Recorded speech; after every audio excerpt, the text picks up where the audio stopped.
जय हिंद दोस्तों, और आप सभी का स्वागत है प्रीतम एकेडमी परिवार में। और मैं हूं पंकज कुमार। दोस्तों, बात करेंगे आज के इस वीडियो पे क्लास 10th का जो झारखंड बोर्ड का वीकली टेस्ट पेपर होने वाला है ना 9 नवंबर को, उसके कुछ इंपॉर्टेंट क्वेश्चंस पे बात करेंगे। और टोटल देखा जाए तो मैं टोटल 3 सेट लूंगा, जिसमें आज हम लोग सेट 1 पे बात करेंगे और उसके बाद सेट 2 और फिर लास्ट में हम लोग सेट 3 पे भी बात करने वाले हैं। तो एक बात है जो बच्चे अक्सर पूछा करते हैं, सर क्या ये ओरिजिनल पेपर है? तो मैं आपको बता दूं कि हम लोग यहाँ पे आपको केवल और केवल इंपॉर्टेंट प्रश्न बताते हैं जो आपके एग्जाम में पूछे जाने वाले हैं। साथ ही साथ आपको पता होगा कि आपका बोर्ड एग्जाम जो है ना फरवरी के मिड से स्टार्ट हो जाएगा या लास्ट से स्टार्ट हो जाएगा, तो आपके पास समय भी बहुत कम बचा है। तो अगर आप वीकली टेस्ट पेपर को कर लेते हो तो 100% चांस है ना कि यहां से भी आपको प्रश्न जो है आपके एग्जाम में देखने के लिए मिलेंगे। तो वीडियो में कुछ सब्जेक्टिव और ऑब्जेक्टिव दोनों तरह क्वेश्चन जो है आज के इस वीडियो में करने वाले हैं। तो वीडियो को शुरू से लेकर लास्ट तक देखिएगा। चैनल पर नए हो चैनल को सब्सक्राइब जरूर कर दीजिएगा और अपने दोस्तों तक वीडियो को शेयर जरूर कीजिएगा और उनको भी सब्सक्राइब करने के लिए जरूर बोल दीजिएगा, ताकि आपके साथ साथ उनकी भी तैयारी अच्छे ढंग से हो पाए। तो बात करते हैं इंपॉर्टेंट प्रश्नों में। तो सबसे पहला प्रश्न है कि व्यापारिक बैंक के क्या कार्य हैं? ऑप्शंस क्या है? साख निर्माण करना, ऋण देना, जमा स्वीकार करना, इनमें से सभी।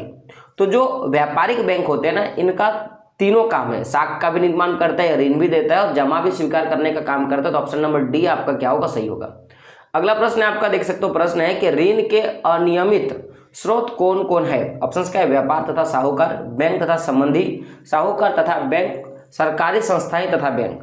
तो देखिए, जो अनियमित स्रोत है ना, जहां पे आपको बोल सकते हैं कि जहां पे ब्याज ज्यादा दर पे मिलेगा, है ना, कोई निश्चित अवधि आपको नहीं मिलेगा, जब चाहे आपसे पैसा ले लिया जाएगा, तो ऐसा चीज आपको कहां देखने के लिए मिलेगा? व्यापारी और साहूकार के पास। तो अनियमित स्रोत क्या है आपका? तो अनियमित स्रोत हो जाएगा व्यापारी तथा साहूकार, यानी कि ऑप्शन नंबर ए क्या होगा आपका? सही होगा।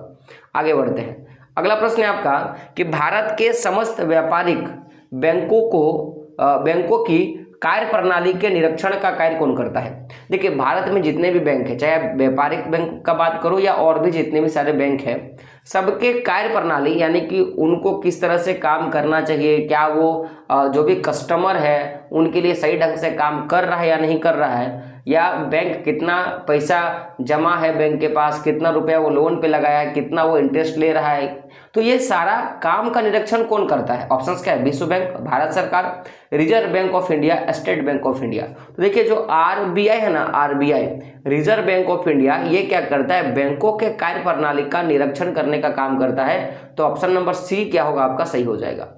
तो 4 नंबर का प्रश्न है आपका कि करेंसी मुद्रा का कौन सा रूप होता है? देखिए, जो करेंसी है ना, वो मुद्रा का क्या है? आधुनिक रूप है। तो ऑप्शन नंबर ए क्या होगा आपका? सही होगा। अगला प्रश्न है आपका, मुद्रा में सम्मिलित होता है। मुद्रा में क्या सम्मिलित होता है? ऑप्शंस क्या है आपका? सिक्के, कागज के नोट तथा वस्तु और सेवाएं। ऑप्शंस क्या है? ऑप्शन नंबर बी क्या है? कागज के नोट, सिक्के तथा मांग जमा पूंजी। ऑप्शन नंबर सी क्या है? कागज के नोट, चेक तथा बैंक जमा पूंजी। और ऑप्शन नंबर डी क्या है? समावधि जमा पूंजी, कागज के नोट तथा संचार में मुद्रा। तो देखिए, मुद्रा का रूप क्या है? तो मुद्रा का रूप कागज के नोट, सिक्के तथा मांग जमा पूंजी क्या कहलाता है? मुद्रा कहलाता है। तो ऑप्शन नंबर बी क्या होगा आपका? सही होगा। अगला प्रश्न है कि कागज से बनी मुद्रा क्या कहलाती है? कागज से बनी मुद्रा क्या कहलाती है? तो इसे पत्र मुद्रा बोलेंगे। अगर कागज से मुद्रा बनेगा उसको क्या बोलेंगे? पत्र मुद्रा। तो ऑप्शन नंबर ए क्या होगा? सही होगा। और जो भी सिक्के होते हैं ना, वो धातु मुद्रा के अंतर्गत आते हैं, ये बात याद रखिएगा। अगला प्रश्न है आपका, प्रश्न संख्या 7 है आपका कि बैंक की आय का मुख्य स्रोत क्या है? ऑप्शन क्या है? निकासी, ऋण, जमा, उधार लेना तथा देने की दर में अंतर। तो देखिए, बैंकों का जो आय का जो मुख्य स्रोत है ना, वो आपका क्या है? ऋण देना ही क्या है उसका मुख्य आय का स्रोत है। तो ऑप्शन नंबर बी क्या होगा आपका? सही होगा। अगला प्रश्न है आपका कि स्वयं सहायता समूह में बचत और ऋण संबंधित अधिकतर निर्णय लिए जाते हैं। तो ये जो स्वयं सहायता समूह होता है ना, वहां पे जैसे आप देखते हो ना, महिला ग्रुप चलता है या जो बाकी जो ग्रुप चलता है, तो वहां पे ऋण के संबंधित निर्णय कौन लेता है, ये बात कहा गया है। ऑप्शंस क्या है आपका? बैंक द्वारा, सदस्यों द्वारा, गैर सरकारी संस्था द्वारा या नियोक्ता द्वारा। तो जो भी स्वयं सहायता समूह होता है ना, उनमें जो सदस्य महिलाएं होती हैं उनके द्वारा निर्धारित किया जाता है कि आखिर कितना रुपए का जो है ऋण दिया जाएगा या उस पर कितना ब्याज लगाया जाएगा। ये सारा काम किसके द्वारा किया जाता है? तो सदस्यों के द्वारा किया जाता है। ऑप्शन नंबर बी क्या होगा? सही होगा। अगला है कि निम्नलिखित बैंक निम्नलिखित में से किस खाते पर अधिक ब्याज दर प्रदान करेगा? तो देखिए, अगर कोई भी ब्याज दर लंबा अवधि के लिए होगा तो उसमें क्या होगा कि आपको ज़्यादा मात्रा में ब्याज देखने के लिए मिलेगा। तो लंबी अवधि के लिए संवर्धित ब्याज जो रहेगा वो आपका ज़्यादा अच्छा रहेगा। जितना लंबा समय के लिए आप बैंक में पैसा छोड़ोगे उसमें उतना ज़्यादा आपको क्या मिलेगा? ब्याज मिलने वाला है। ठीक है, अगला प्रश्न है आपका, ऑप्शन नंबर 10 है कि किस सरकारी संगठन ने भारत में सरकार की ओर से मुद्रा नोट जारी किया है? तो भारत की ओर से अगर मुद्रा नोट का बात किया जाए तो भारतीय रिजर्व बैंक के द्वारा, यानी कि ऑप्शन नंबर डी क्या होगा? सही होगा। RBI जो है इसका सही आंसर हो जाएगा। अगला प्रश्न है आपका कि वर्तमान में कागज के पैसे के अलावा किस रूप में धन का उपयोग बढ़ता जा रहा है? तो वस्तु के पैसे के रूप में, धातु पैसे के रूप में, प्लास्टिक मनी के रूप में और उपरोक्त में सभी। तो 11 का आंसर क्या होगा? प्लास्टिक मनी के रूप में जो है ना अब जो है धन का जो है ज़्यादा मात्रा में उपयोग बढ़ा है, कागज के बाद प्लास्टिक मनी के रूप में। ठीक है, अगला प्रश्न है क्रेडिट साख, इनमें समझौतों किसके बीच होता है? यानी कि जो क्रेडिट साख होगा ना उसमें समझौता जो होता है किसके किसके बीच में होता है? तो इसमें जो समझौता होगा ना वो किनके बीच में होगा? तो जो ऋणदाता है और जो आपका उधार करता है, यानी कि जो ऋण दे रहा है और जो ऋण ले रहा है ना, उनके बीच में जो है क्रेडिट साख जो है समझौता करने का काम करता है। तो ऑप्शन नंबर ए क्या होगा? आपका सही होगा। अगला प्रश्न है आपका कि सिक्कों में प्रयोग से पहले निम्नलिखित में से कौन सी धातु का मुद्रा के रूप में प्रयोग किया जाता था? तो जब सिक्के नहीं थे ना उस समय जो है मुद्रा के रूप में अनाज का प्रयोग किया जाता था। तो ऑप्शन नंबर ए क्या होगा? आपका सही हो जाएगा। अगला प्रश्न है आपका कि अमीर परिवारों के लिए साख का कौन सा मुख्य स्रोत है? अगर अमीर परिवारों के लिए साख का अगर मुख्य स्रोतों का बात किया जाए ना तो वो लोग क्या करते हैं? औपचारिक ऋण स्रोत की ओर जाते हैं। तो क्या होगा? औपचारिक ऋण क्षेत्र बोलो या औपचारिक ऋण स्रोत बोलो। तो ऑप्शन नंबर आपका क्या होगा? बी जो होगा आपका सही हो जाएगा। अगला प्रश्न में बात करेंगे, प्रश्न संख्या 15 क्या है कि देख सकते हो कुल जमा का वह हिस्सा जो एक बैंक अपने पास नगद में रखता है वो क्या बोलेंगे? तो देखिए, जब भी बैंक अपने पास रखेगा ना तो जितना पैसा पूरा बैंक में जमा हुआ है उस जमा राशि का एक छोटा सा अनुपात जो है बैंक अपने पास रखता है और बाकी सारा जो है वो ट्रांसफर कर देता है ऋण में और बाकी सारी चीज़ों में कर देता है। तो एक छोटा अनुपात अपने पास रखता है और बाकी जो है वो काम में लगा देता है। अगला प्रश्न है आपका धन के आधुनिक रूप है। देखिए, मुद्रा, प्लास्टिक मनी, डिमांड डिपॉजिट, तो ये सभी हो जाएगा। मुद्रा, प्लास्टिक मनी, डिमांड डिपॉजिट ये मुद्रा के जो है आधुनिक रूप है। चलिए आगे बढ़ते हैं। अगला प्रश्न है आपका कि भारत में मुद्रा जारी कौन करता है? तो भारत में अगर मुद्रा जारी करने का बात किया जाए तो भारतीय रिजर्व बैंक के द्वारा, यानी कि ऑप्शन नंबर डी आपका क्या होगा? सही होगा। अगला प्रश्न बड़ा अच्छा प्रश्न है कि क्षेत्र ग्रामीण बैंक की स्थापना कब हुआ था? तो 1969 में। ऑप्शन नंबर ए क्या होगा? आपका सही होगा। अगला प्रश्न है आपका कि निम्नलिखित में साहूकार उधार राशि पर ब्याज लेता है? बहुत कम, बहुत अधिक, बहुत कम, सामान्य या कुछ नहीं। देखिए, जो भी साहूकार होते हैं ना ये लोग जो भी अपना राशि देते हैं आपको उधार में उसमें बहुत ज़्यादा बहुत अधिक ब्याज लेता है। तो ऑप्शन नंबर ए क्या होगा? आपका सही हो जाएगा। वहीं बैंक में जो होता है ब्याज दर आपको कम देखने के लिए मिलेगा। अगला प्रश्न आपका कि बैंक ऋण किसे नहीं देता? छोटे किसान को, हाशिए के किसान को, उद्योगों को या बिना कोई उचित दस्तावेजों को? तो जिसके पास कोई उचित दस्तावेज नहीं होगा ना उसे ऋण नहीं देना चाहता। तो ऑप्शन नंबर डी आपका क्या होगा? सही होगा।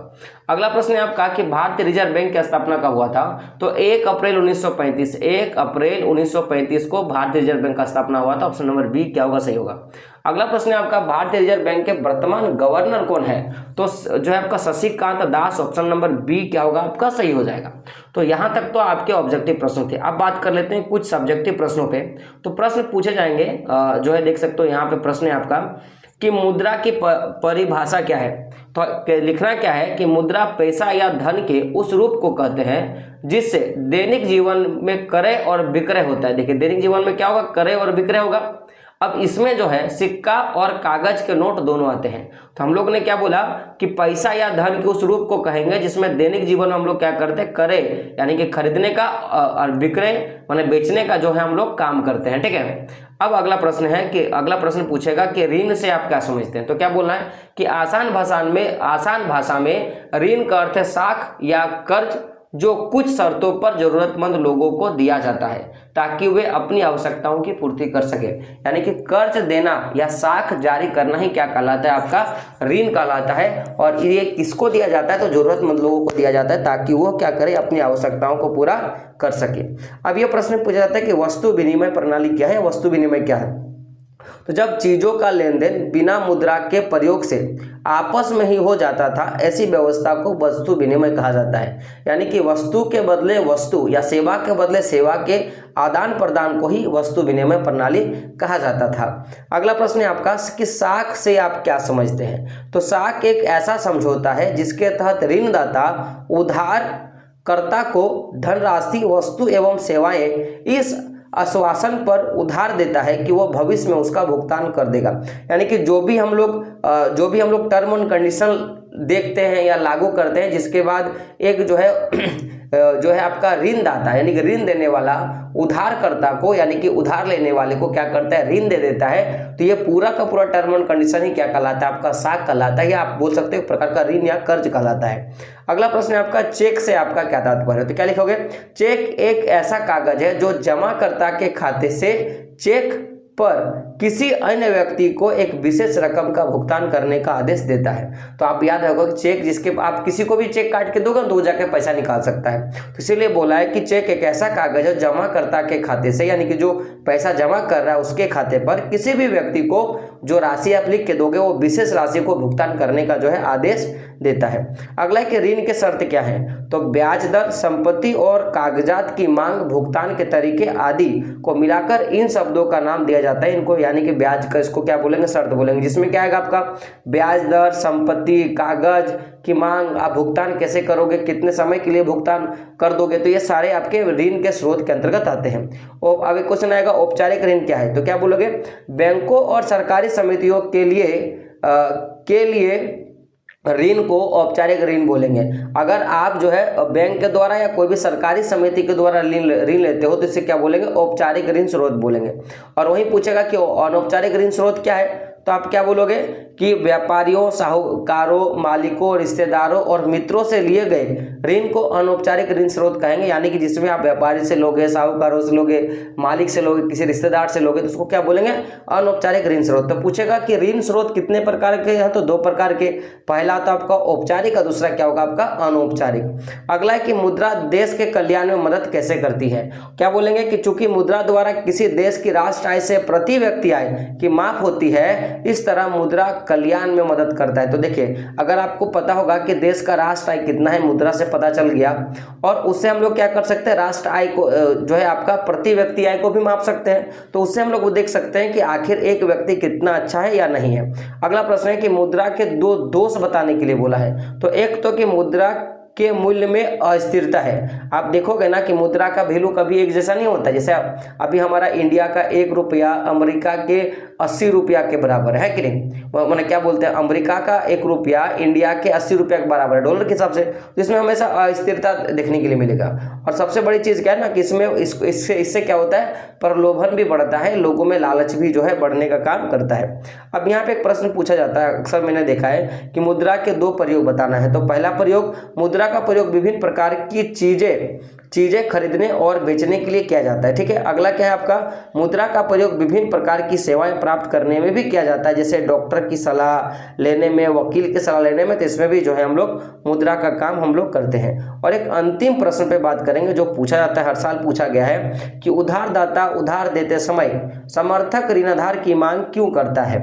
समर्थक ऋणाधार मतलब आप जो पैसा ले रहे हो ना, अगर आप भविष्य में उसको चुका नहीं पाए तो किससे वो उस पैसे का वसूली करेगा, तो उसी को बोलते हैं समर्थक ऋणाधार, यानी कि उसे बेचकर कैसे प्राप्त करेगा। तो देखो कि यहाँ पे लिखा है कि उधारदाता विरोध सुरक्षा के रूप में समर्थक ऋणधारक की मांग करता है, यानी कि सुरक्षा के लिए अगर आप पैसा नहीं चुकाए तो वो सामान ठो बेच को क्या करेगा, अपना ऋण चुका लेगा। यदि कर्जदार उधार लौटा नहीं पाता तो उधारदाता को भुगतान प्राप्ति के लिए समर्थक ऋणाधार को बेचने का अधिकार होता है। उससे बेचकर क्या करेगा कि जो भी आपने लोन लिया है, जो भी आपने ऋण लिया उसको पूर्ति कर लेगा।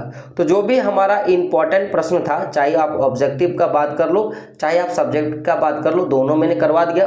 अब आपको शुरू से लेकर लास्ट तक वीडियो को सही से देख लेनी है। और मैं बोलूँगा अगर लंबा वीडियो है तो एक बार 2K के स्पीड में भी आप देख सकते हो, ताकि मैंने 2x का भी स्पीड में आप देख सकते हो, ताकि आपको वीडियो थोड़ा शॉर्ट पड़े। तो मिलते हैं अगले वीडियो में, तब तक के लिए जय हिंद, जय भारत और आपका दिन शुभ हो।